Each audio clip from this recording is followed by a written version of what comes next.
Mic'd up.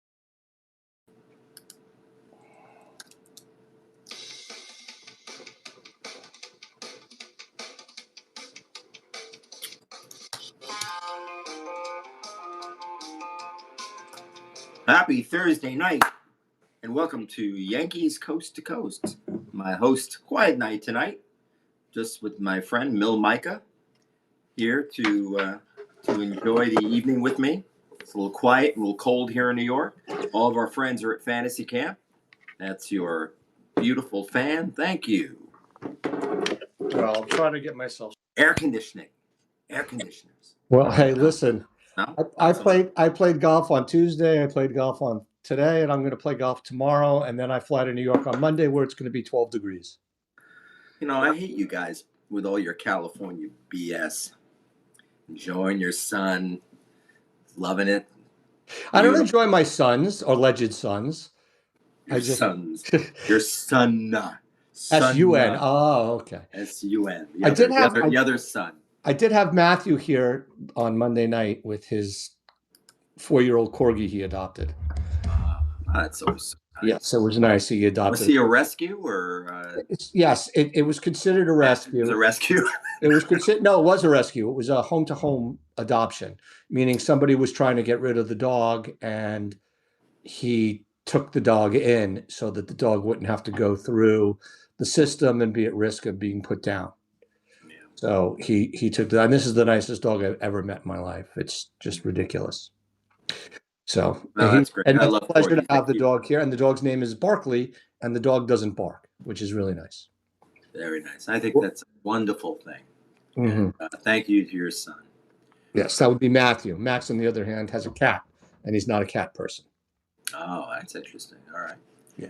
So okay. So very quiet Yankee world right now. We do have some good participation though from our friends and our friends of the show, and we have everyone down. We decided not to bring Kramer into the show this year because we were afraid he might drop dead in the middle. He also didn't tell us the schedule at fantasy camp, so we have no idea what's going on. We didn't know what was going on. I think Kramer was being passive aggressive. Well, quite frankly, Kramer, he hit an inside the park home run past an 84-year-old right fielder.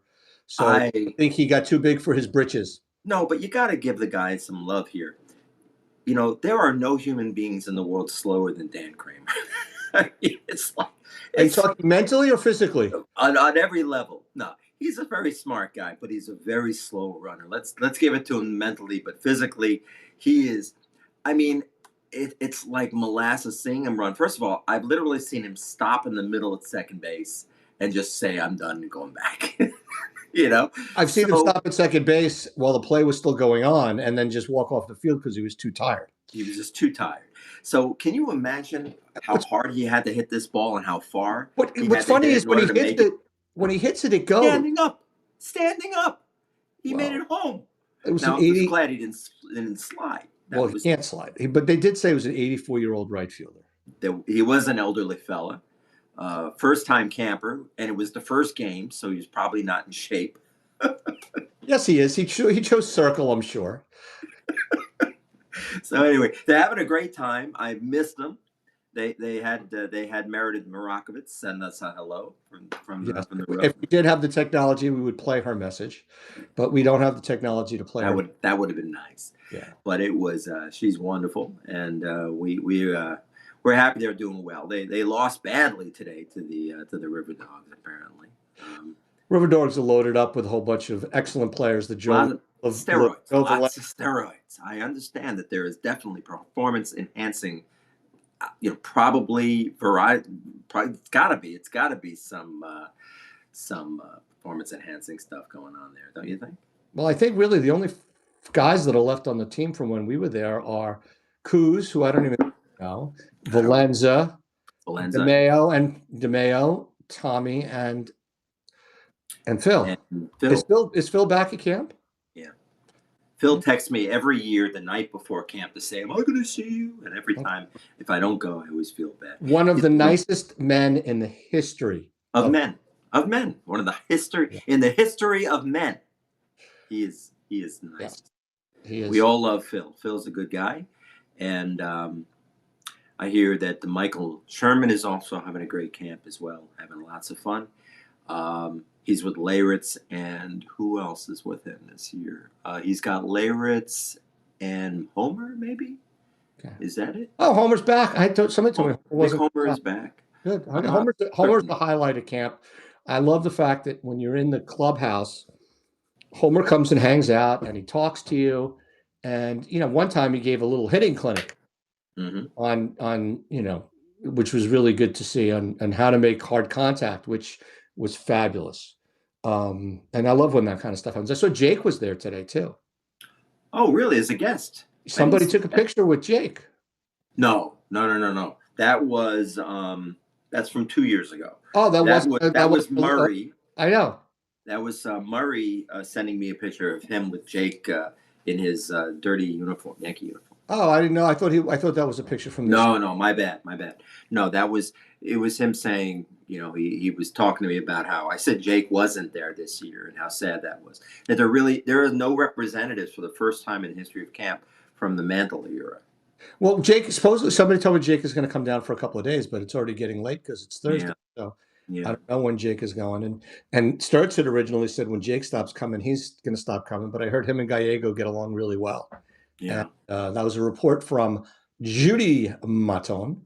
She Yeah. said that Gallego and Sturts get along really well, and Gallego coaches third base with a milk crate, standing on a milk crate, because the only person that Gallego's taller than at camp is David DeMeo. I knew you were going there. So Yes. Sorry for those of you folks who could care less about Yankee Fantasy Camp. We do have a fun connection here with our friends over there, and it's a big event down there. yeah. Now, apparently, the River Dogs have hired, I heard they hired John Sterling to come down to announce the games. So he's there. No And Susan? They didn't they, get Susan? they hired the Goodyear blimp to come in and do video from above. Drones are taking shots. The whole operation, top of the line, if you're a River Dogs player. So we appreciate that. Yeah. So, and then the other thing that we have to mention is Bob Ueker. It's a sad day for professional baseball and for the entertainment industry. For Bob Ueker, 90 years old, he was broadcasting games full time last season for the Brewers. For those of you who don't know who Bob Ueker is, he was on Mr. Belvedere. He was also in Major League. He was the broadcaster. Just a little outside. Just a little outside. Ball 4, ball 8, ball 16. Anyhow, he also was a Major League Baseball player, and he was famous for saying the best way to catch a knuckleball was to let the pitcher throw it and turn around and pick it up at the backstop. He's in the Hall of Fame. He's in the Baseball Hall of Fame, and his speech made everybody hysterically laugh and cry in a positive way. And his one highlight of his major league career is he had a grand slam off Sandy Koufax. Mm-hmm. Wow. Yeah, he had Who knew? a grand slam off Sandy Koufax. Was that his only home run? No. It wasn't his only home run. Here's a question. Worse off, was it Uecker or Garagiola? Who was worse? Garagiola was a better player. Yeah. Yeah. Garagiola was actually the bigger prospect, believe it or not. Yeah. With him and Yogi was overlooked. Right, but Garagiola was from the St. Louis area, as was Yogi, wasn't They played on the same fields, but apparently Garagiola was the real deal when he came up. He was the man, and he just never materialized. I don't know if it was an injury or World War II. He was not a bad player, but he wasn't that. But Ueker told his dad that, there was a $5,000 bonus when he signed his contract, and his dad said, "We can't afford to pay that for them to take you." So, Ueker had some great lines, and he was a regular guest on the Tonight Show with Johnny Carson. Yeah, I loved it. Very funny. So I heard this story today. Al Michaels told this story. Howard Cosell was telling a story. It was Michaels, Cosell, and Ueker were doing a game together, and Cosell was getting something wrong strategically in baseball. And Ueker was politely explaining to him why the bunt wasn't appropriate. And Cosell actually listened, which is an unusual thing for Cosell. And he said to Ueker, I really am listening to you and I appreciate it, but you didn't have to be so truculent. And, Ah, and Cosell said, "Do you know what that means?" And Ueker, without batting an eye, said, "Oh, yeah. It means if you have a truck and you lend it to me, it's a truculent." And that's a great story. And that's Al Michaels told that story today. So I'm not taking credit for it, but that was a great story. But that's basically Bob Ueker. The other story that Michaels told that was really good today on MLB radio was they were talking about Charlie Finley and his wanting to have those orange baseballs. And they were having a whole conversation about it. And then Ueker said it would work, but they don't know if they have enough sickly horses to get orange horsehide. So that was another Eucharism. So Ueker and Yogi had to be the best, um, two of the best quotable baseball players mhm. in the history of baseball. Yeah, So no question. Loved him, and it'll be a sad. It'll be sad in Milwaukee. They're going to miss him a lot there. I'm sure so they will. the other half of the Ueker thing, and that you should know, is my son Max, the hockey player. We were driving down to a hockey tournament in San Diego, and we were picking up all sorts of games on the radio, and we picked up the Brewers game, and Ueker was doing it, and he was probably 15 at the time, so he may or may not have seen Major League, but he was listening to the game, and he's like, "This guy's fantastic." And I was like, "Yeah." I said, "That's Bob Ueker," and I explained to him from Major League, and he's like, "That's that guy?" And I go, "Yeah." He goes, "He's really good." So my son Max knows Bob Ueker. The other guy we listened to when we were driving down because it was going to San Diego was he couldn't believe Vin Scully was doing games by himself since they were in Brooklyn. So yeah, Ueker made an impression on my son Max, who is hoping to have a broadcast career, which is kind of nice. That is really amazing. So yeah, so Ueker is quite the person, and how could you not like, Mr. Belvedere was his butler. Yeah, I Couldn't did that. figure out what he did for a living in Mr. Belvedere that he could afford to live in Butler, but that's a whole different story. But he lived his whole life almost out when he wasn't playing baseball in Mm. Milwaukee, and born and raised there, and went back there and became a Brewers announcer. Mm. Not many Milwaukee, Wisconsin professional baseball players or any professional athletes. No, not many. So So let's get into the little baseball talk, and then we're gonna sprinkle in some conversation from some of our friends, no doubt. Uh, so yeah, you so want to it's been a really slow week to say the Which is least. why we're BSing here about unimportant stuff. Well, not that Euchre's death isn't unimportant, but there's not a lot of baseball to talk about today. But except the fine baseball being played down in Florida, apparently from Fine, fine, the fine, fine baseball. You know, fine I baseball. understand that they actually are live streaming the River Dogs games for all to see. So if any of you are on Facebook, please feel safe and Where are free. they streaming them? I think they're streaming it on Facebook. Maybe could But that is be? there what Not sure. If someone's one of our listeners happens to have the River have Dogs the stream? Please send URL, it to please us. share it with us. We'll advertise it on our show. That'll increase viewership by at least a half a person. Three, maybe two. Yeah. Yeah, Uh, Joe Osti, I'm sure you're listening. You were a former River Dog. Why don't you, Dr. Joe, send us the the link. URL. You You are think he knows what that is? World Wide Web. That's what it is. Yes, World it's Wide the Web. information superhighway, Joe. Yes. go, go take a look. The little Anywho, magic um, box. yeah, it's amazing. We're going to connect all So people, all so the information. only the only the only real news today was that the Mets came out sort of, it seems like Buster Olney is also reporting it. The Mets came out and said that they expect Alonso to go someplace else. You know, it's hard because they will not give him that deal that he offered. I hear they're down to 3 years now, Yeah, and 3 years with you know, opt-outs, 3 years and 100 and opt-outs. I don't know what he's thinking, but maybe it's just a lot of bad blood, or that's a bargaining chip. They do that in order to get them back to the table. Then again, it's Boris. Isn't he a Boris agent? So Boris Yes, doesn't Tim really Bregman, the operate. two guys left standing. So, what So about any word on the great Santander? No. So wait, Joe Asti had a comment about the Pete Alonso situation. Let's see what he's got to say. All right, go for it. Let's hear our friend Joe. Okay, this is on the Mets. The Mets obviously are not going to pay Alonso any money this year, and I think they're just waiting for Guerrero to either come around this year or they're going to wait for him to come up when he's a free agent next year. Possibly. That's a great point, and I hope the Yankees are thinking the same way. Now, I know that he has a sort of a little bit of a grind, an axe to grind with the Yankees. I hope that goes away. That it would be a very stupid thing for Guerrero to say that in advance, because the Yankees will bring up, as they do often, bring up the offer price. But yeah, I mean, it's a good point. He's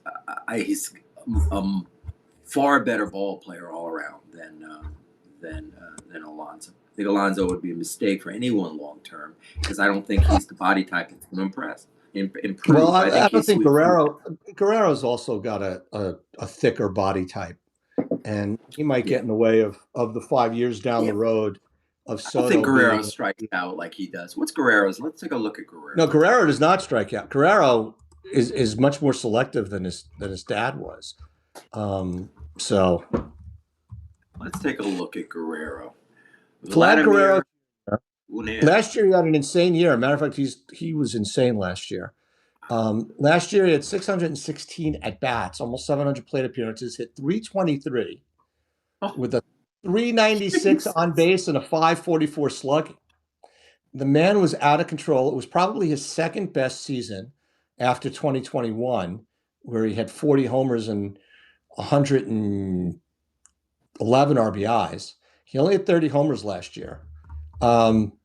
But that's all right. You see, I would think that what he does on the field, what he does on so many different things with the bat, he's far more dangerous as just being an excellent gap to gap hitter with power. But his K rate, he was 93 percentile in Ks last year. Well, he struck out 96 times in 697.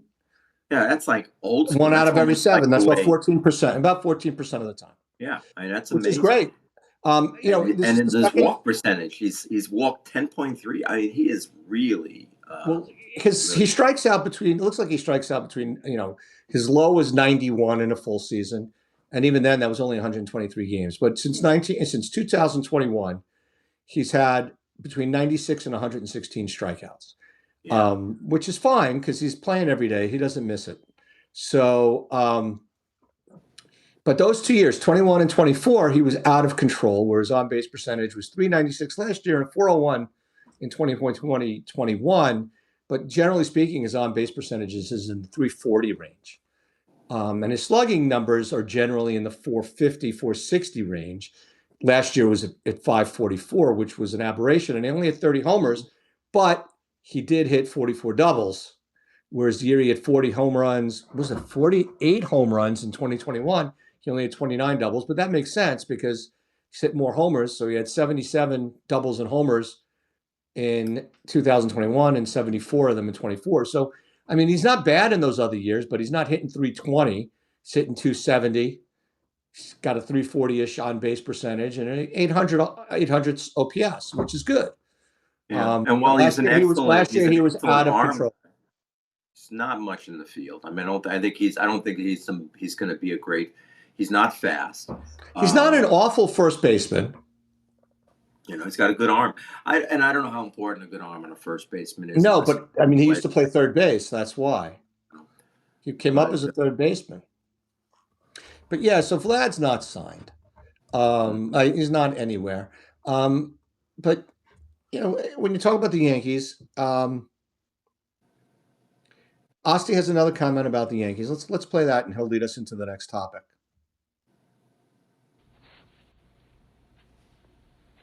Hey guys, it's pretty quiet on the Yankee front right now this week. Couple of DFA signings. I don't see anything happening until they can unload some of Stroman's money. I don't think anything is going to happen unless that happens. I'll bring it up on the next broadcast. Yeah, I mean, I agree. It's the Yankees, based on Sport Track and Fangraphs, the Yankees are at 286 million on their payroll, assuming that Leiter signs for about 3 million. And that's the only player they have that's not signed on their 40-man at this point, other than the guys they can just renew. But they do need to do something with Stroman. There was a interesting, if you look at the stats, right? Verlander got 1 year and $15 million from the where did he end up?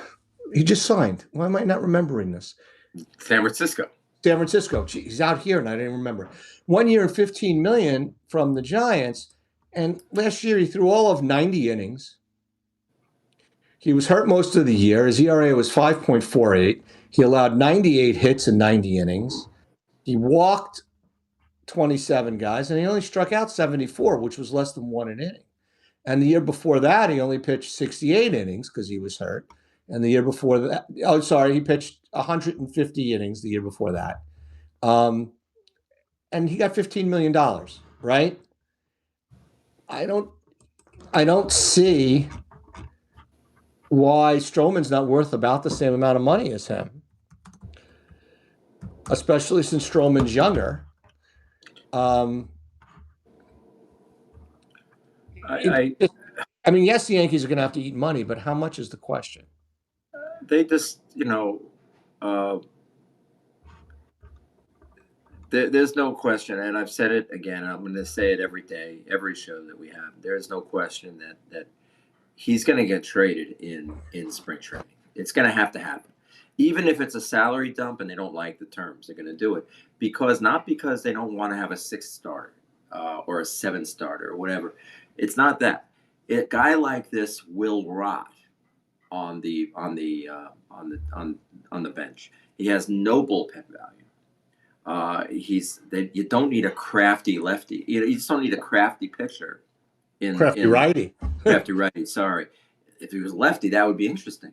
But you don't need a crafty righty in the bullpen right now. You know what the bullpens need. We saw what happens when you have somebody like Nestor in the bullpen.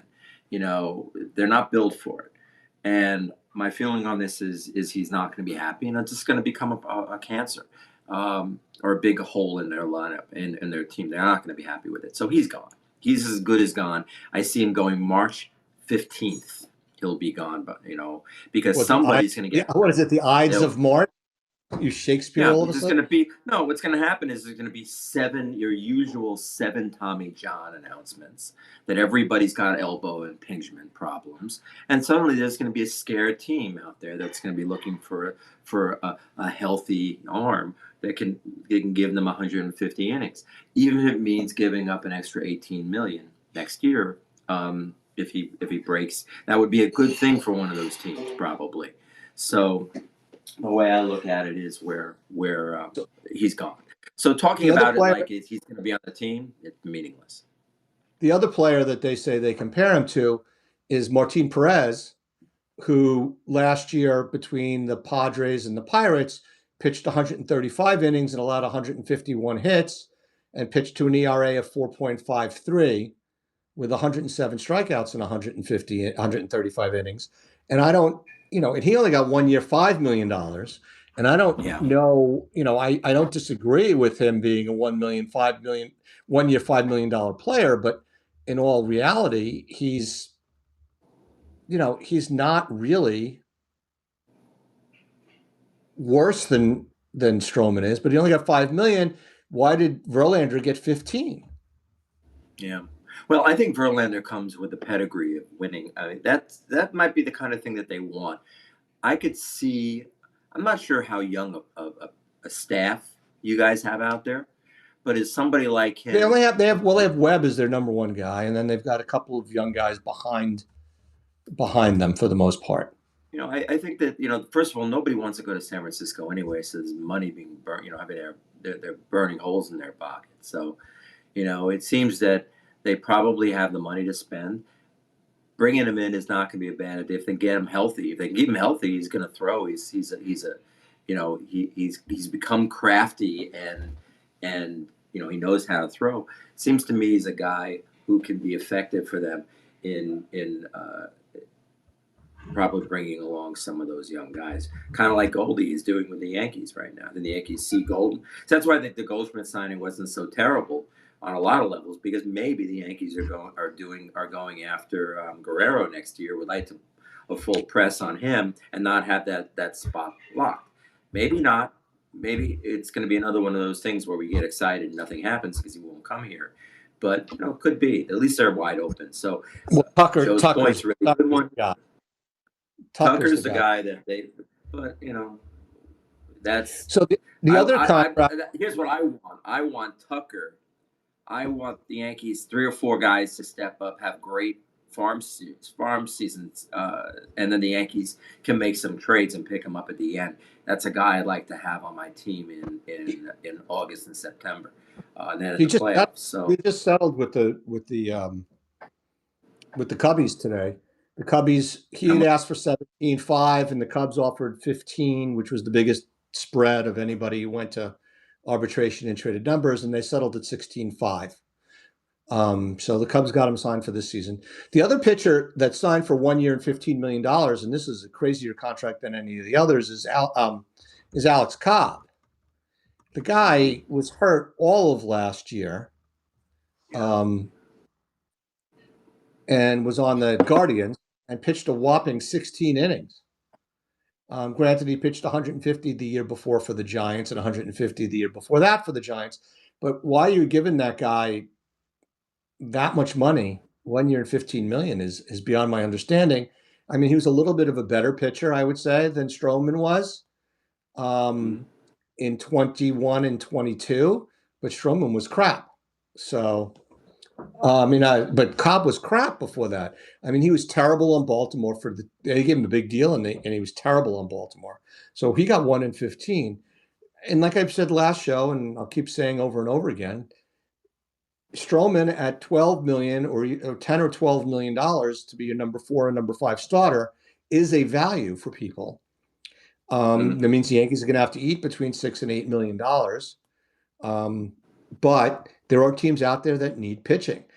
Like you said, the Giants, they need another starter still, and nobody wants to go there. So perhaps the Yankees can swing a deal there. The A's are looking to spend money and can use another veteran starter. That could work for them.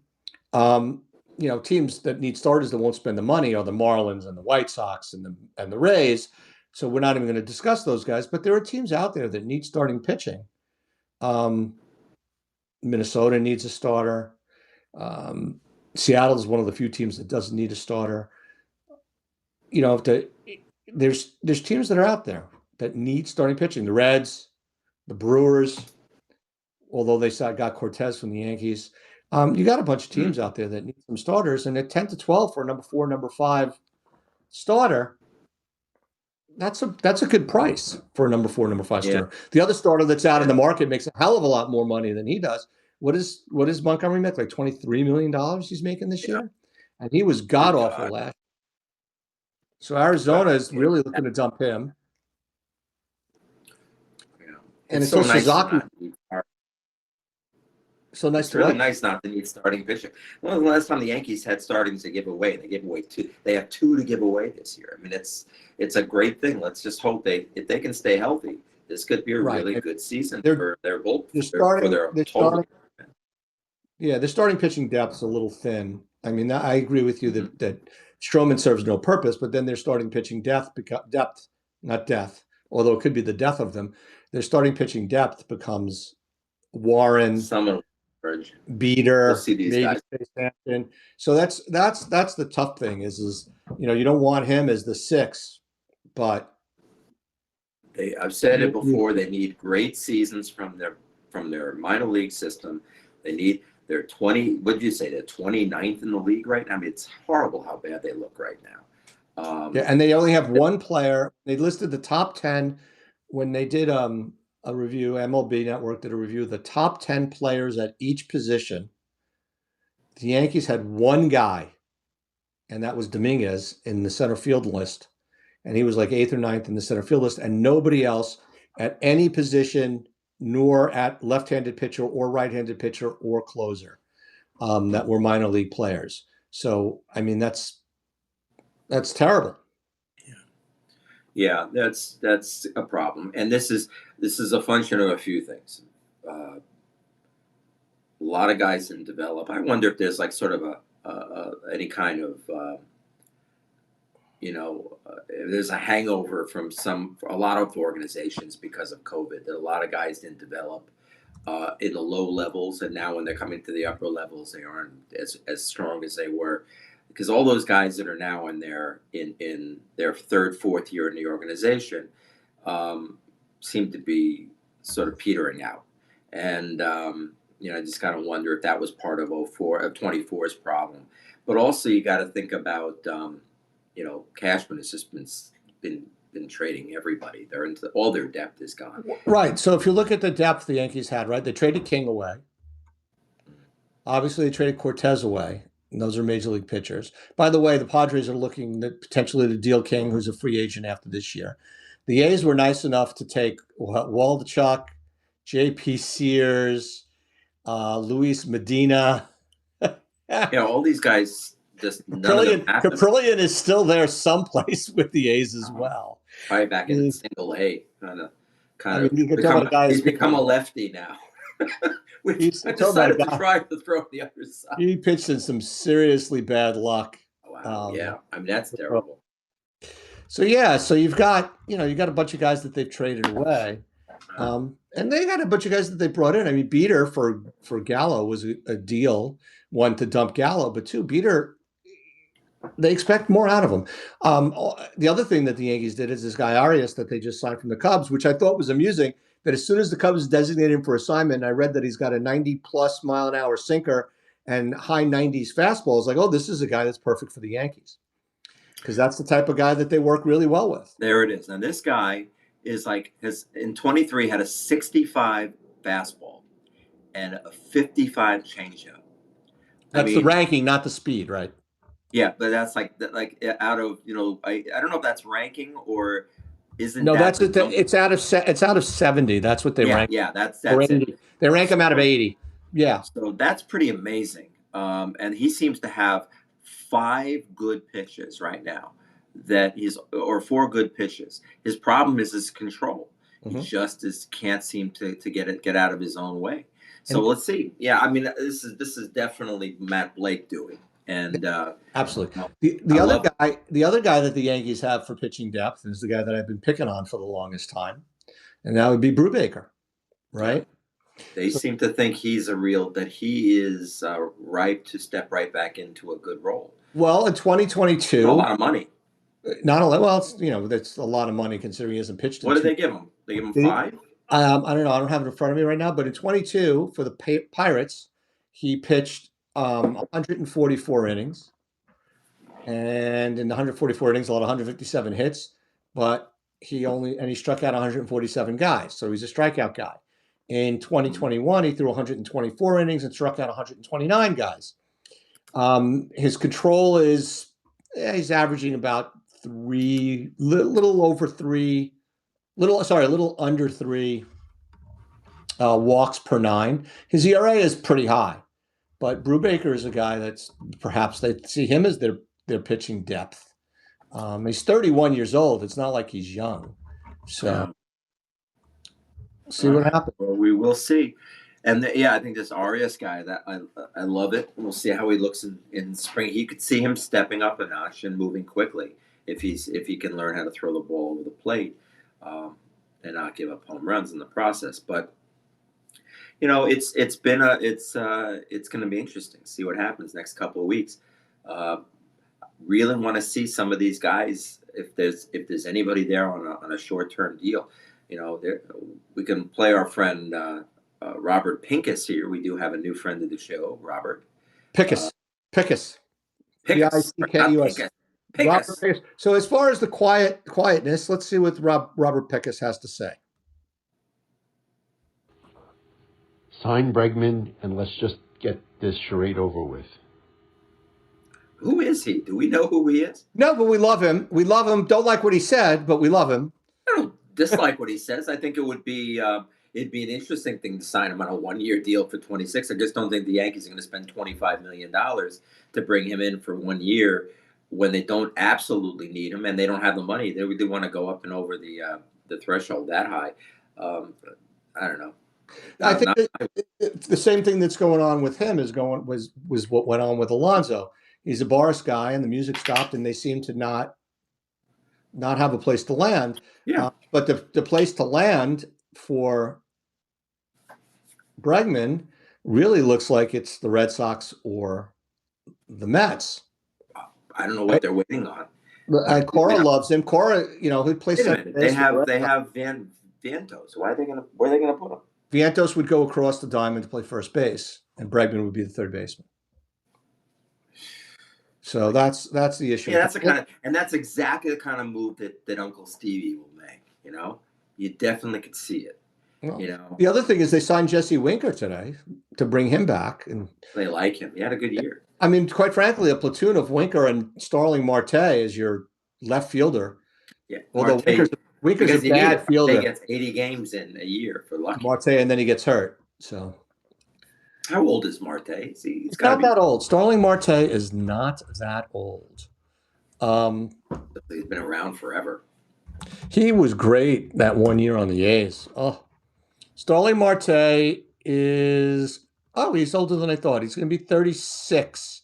Yeah, he's 36 in October. His contract is up. His contract's up this year. He makes $17 million. Yeah, you don't get better. I remember when they signed him. It was a good signing. It was just the guy's can never stay on the field for more than an hour. He had an amazing half a season in Oakland in 21. He played 56 games for Oakland and hit 316 right before he was a free agent. 316, 359 on base, 486 slugging, 824 OPS, and he stole 25 bases in 56 games after stealing 25 bases in 64 games for the Marlins, where he was hitting 305. And he had a fantastic year in 2021. So he had 47 stolen bases, hit 310. I mean, he was a fantastic player, but the Mets, he was hurt every single season except for 2021. And you know how I feel about these guys who are hurt their entire career until their free agent season, Aaron Hicks, Byron Buxton. And it just drives me crazy. Quite frankly, Carlos Rodon, although last year he didn't get hurt and he wasn't in a contract year, so that was a good thing.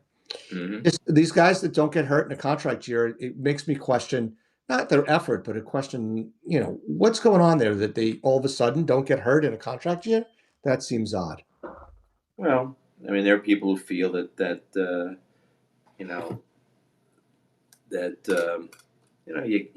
you got the money, you're doing okay. Maybe you take it a little easy. Who knows? Not everybody has the heart of a lion. Not everybody is Aaron Judge out there. Heart of a lion. Ooh, fancy. Wasn't that good? I really appreciated that. I thought you would, and I'm glad you saw the beauty in that statement. I have a comment from somebody. Did bring up the Red Sox before. My dear friend, someone I've known for 20 years.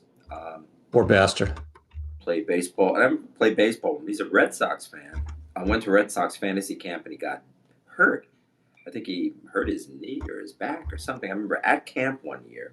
Mm-hmm. And his 1 year at fantasy camp. And he and I worked together for a lot of years. So he says, I cannot listen. What's this person's name? Does he have a name? I'm sorry. Yes. His name is Adam Shapiro. As opposed to Shapiro, like the guy.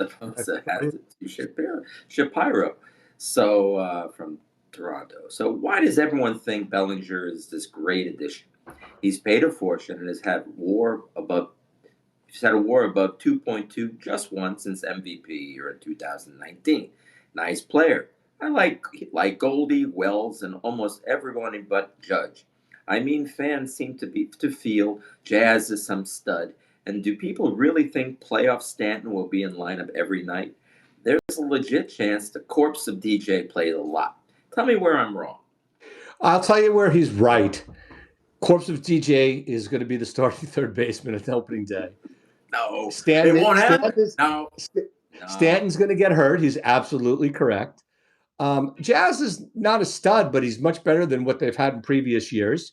and he's going to be I think a above. season of Jazz is going to be good. It's going to be, and it's not that Bellinger is going to be all of a sudden Mr. Bellinger MVP. It's just that look at what the Yankees have had out there for so long. If Bellinger is even a two-war player, quite frankly, he doesn't have to be that. All he could do is hit 250 and play killer defense and have an on-base percentage of 340. And by then he's, and hit 20 homers. There you go. He's so much better than Verdugo. Yeah, they have been terrible from the left side, except for Soto last year. They don't have a lot there. I think takes a lot of pressure off of Wells to hit home runs. I like Wells to not be thinking about hitting 20, 25 home runs next year, even if he does. I'd like Wells to think about staying on the ball, keeping his bat speed up. He looked very slow towards the end. This will give them a left-handed bat that's gonna stabilize and spread out. I know you're not a huge fan of the lefty bat at Yankee Stadium. I'm a big fan of the lefty bat at Yankee Stadium, but the Yankees' challenges are against left-handed pitching, not against right-handed pitching. That's true. Even with the big right-handed bat lineup, because I don't think it makes a difference to Judge and Stanton, and to a lesser extent, it never made a difference to DJ when it wasn't just a corpse. And I don't think it makes a difference to Volpe either, that these guys are there, and it didn't make a difference to Torres. When it was a righty pitcher. I mean, the splits for them against righties and lefties were not different, and that's why they didn't have a problem against right-handed pitching. But last year they had a problem against left-handed pitching because their right-handed hitters were not hitting against the left-handed pitching. But yeah, I just, I do think. I think my friend Adam is right on. I don't think that. I don't think that Bellinger is the be-all and end-all, but I think that he puts the Yankees. What I like what they're doing right now is they're thinking more in terms of getting good citizens, good ball players, talented guys who can do certain things well, and they're good athletes. As opposed to guys that I think the Glaber days are over. Boy, Glaber's going to have a lot of pain in Detroit. I can't wait to see. I don't think so. I don't think home so. runs. Well, he might not hit a lot of home runs, but there's not a lot of pain in Detroit because there's no pressure. Granted, they made the playoffs last year, but they have some expectations that somebody could win that division. Bregman could go there. Quite frankly, of course, who's good in that division? Who's good there? I guess Kansas City's on the move. I don't think the Guardians are any better. They didn't get better this year. The Central Division in both leagues is the weakest division. Yeah. But there's teams that are good teams in those divisions that do well. Probably in the AL Central is better than the NL Central. The Guardians are always a competitive team. The Royals seem to be doing the right thing. The Tigers are, had a good year last year. White Sox stink. So, a lot of the record of the teams in the Central last year had a lot to do with the fact that they all won 10 out of 13 against the White Sox. People want to get rid of the divisions and stuff. That's a whole other conversation. That would be a great future show. We should do how does baseball look in 2030? We'll just talk about changes to the playoff format, changes to the rules, different things like that. You know me, what my biggest rule change, the biggest rule change to me needs to be the robo strike zone. Because isn't there going to be a lot of rules? Are there some rule changes coming this year? No. They're not going to be putting anything in the practice. They always try something stupid. They're trying the robo-ump in some of the exhibition games in Major League. The exhibition games. They always do something stupid. I don't like the I didn't with the minor leaguers and the robo-ump and things like that. I didn't like the you get one appeal as a player, as a batter per at bat to say, oh no, that wasn't a strike or that wasn't. I like the fact that they just get a robo-ump in there and do it and be done with it. Because the strike zone for each batter, no matter who the umpire is, if I'm Aaron Judge, my strike zone is my strike zone, no matter who's pitching and who's umpiring and who's catching. If I am Jose Altuve, my strike zone is my strike zone, no matter who's pitching, who's catching, who's umpiring. I don't like the fact that the strike zone is not the same from game to game. So one of the things I wanted to talk about today was the fact that the market is frozen. And if you look at the market, right, and if you look at who were the free agents before the season, when this offseason got underway, Bregman was rated as a top 10 free agent. He's unsigned. Sasaki doesn't count. And at least Sasaki narrowed down his teams to the 3 teams so that other teams could be active in the international market.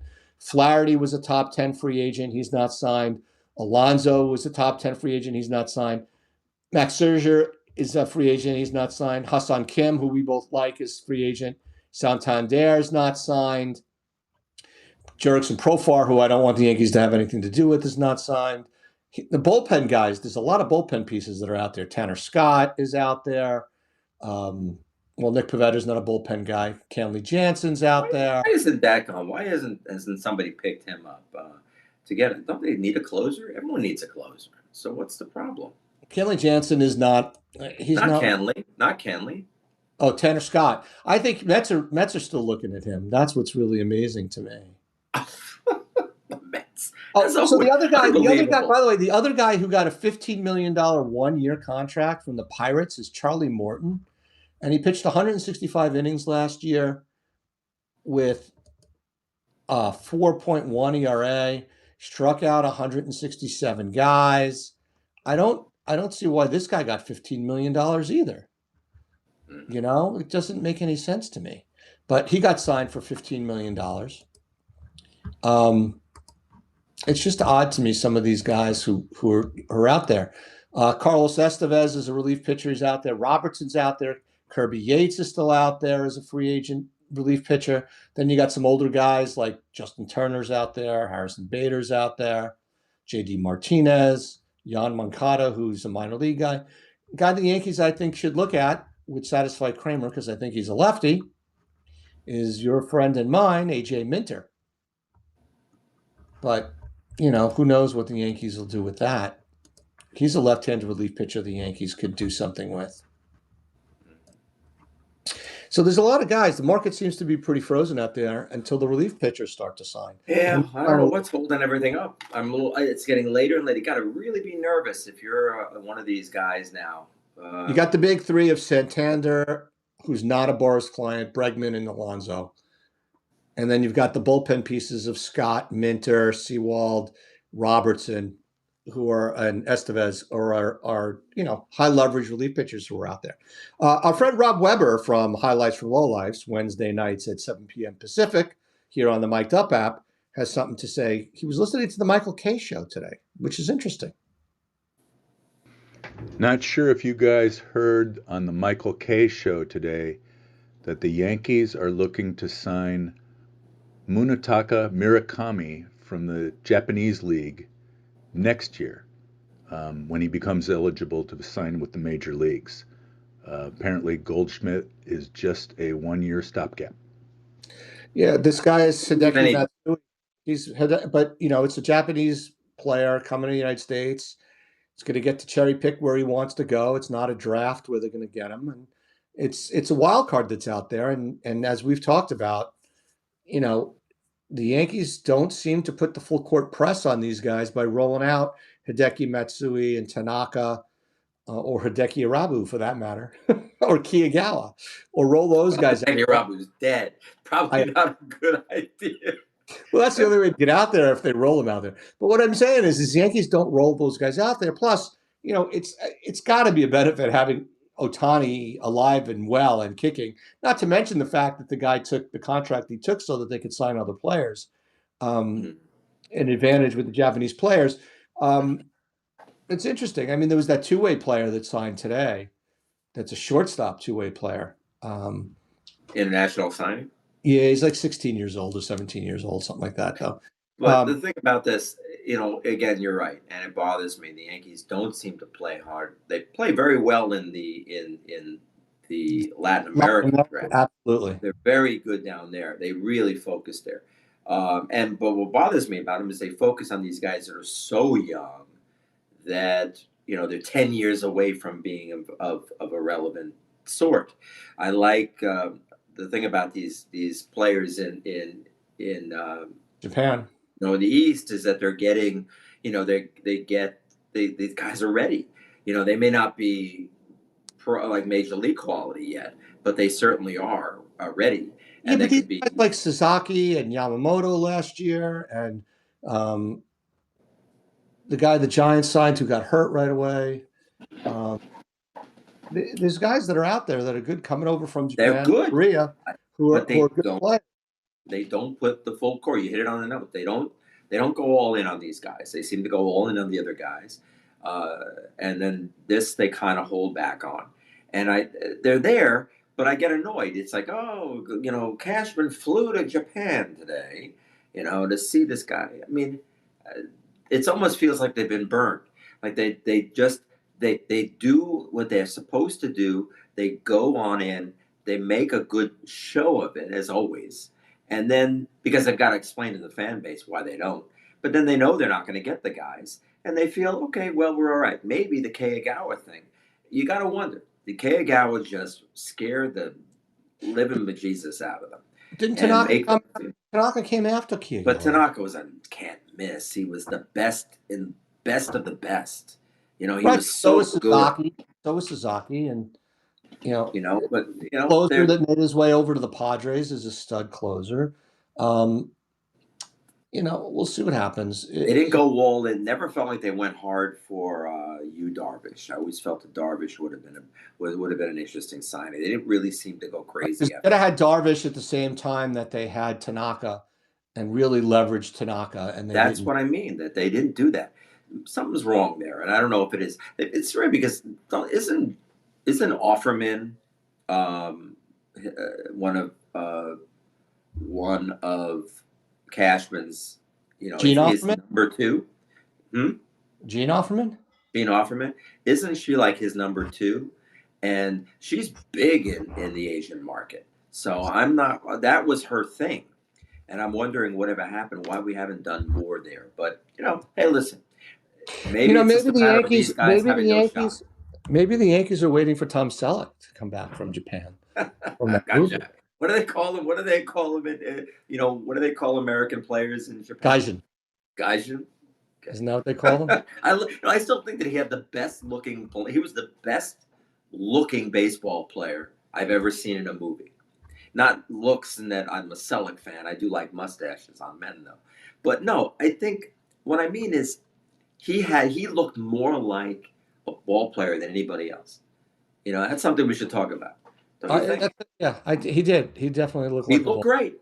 Costner is also pretty good, but Costner didn't have a lot of size, so it struck me as Redford had a good swing. Of course, they had to reverse the film. He was batting right-handed, and then they had to reverse the film to make him a lefty.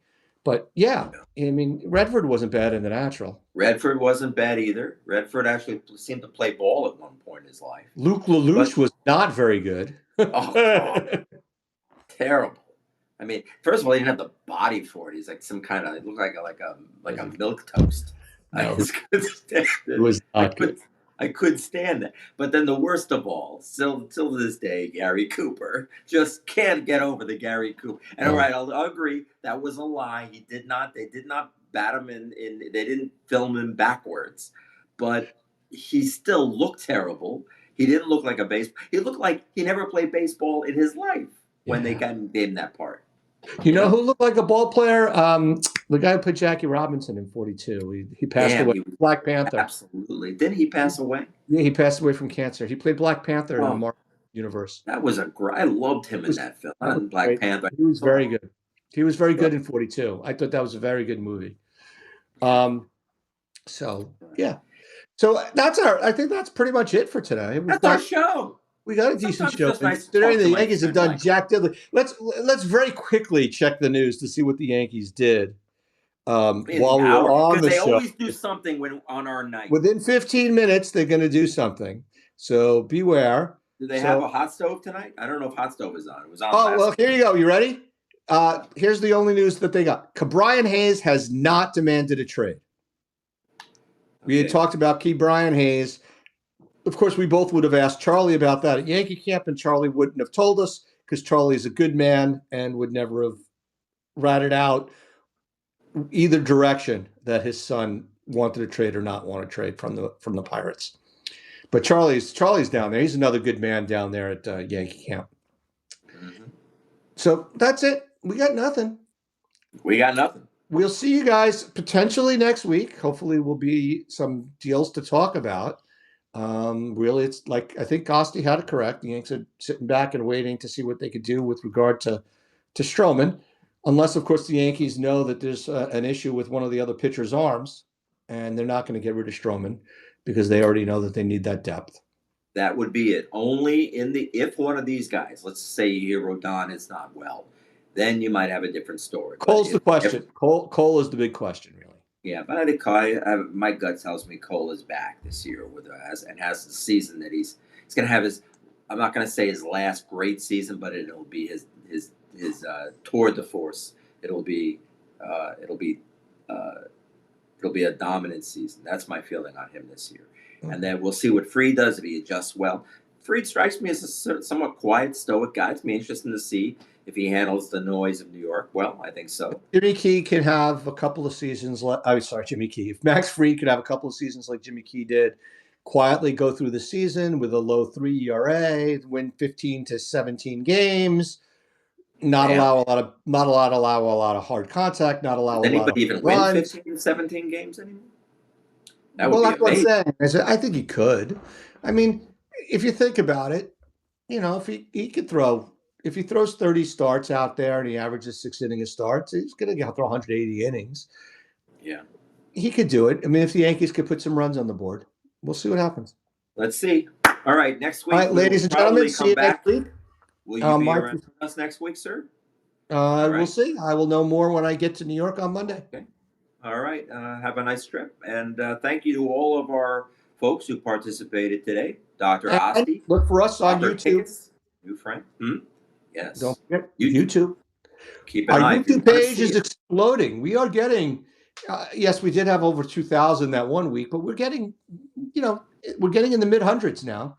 Not 100. I mean, like near 500 every time. That was Kramer. Kramer basically going back over and over and over again. Well, that's because he doesn't know how to use technology. That's a fact. But anyway, have a great one, folks, and thank you very much for participating in our little waste of time here. You take care.